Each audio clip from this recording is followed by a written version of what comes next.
is one story when Peter got help because the congregation prayed for him. And this was a time where early Christians were persecuted for their faith. And some followers were already in prison or had been killed. And Herod decided to make an example out of Peter and arrested him. And he wanted to show him off to the people the next day. Peter was heavily guarded, so he would have no chance to escape, or so they thought.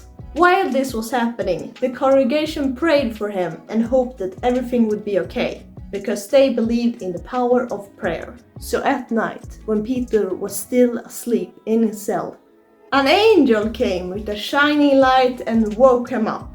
The angel opened the gate so he could just walk out. Does this sound unbelievable? Well, Peter didn't believe it either at first.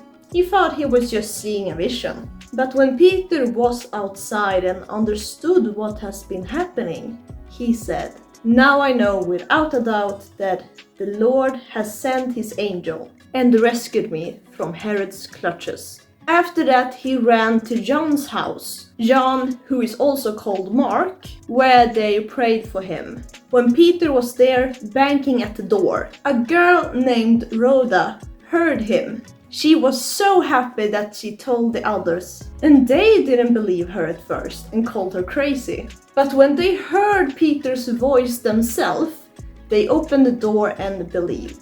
So they must have been surprised when the prayer was answered right at their door. It's almost like they didn't believe it was real. I think that God can answer a lot of people's prayers if they go to God with their hearts and tell him what's on your mind. And it may not be always an answer we expect. And answering a question like, why is there evil in the world, is a hard question to answer for all of us. But miracles still happen. And remember that God will always be on your side. And I believe if you pray, you will get your answer, one way or another.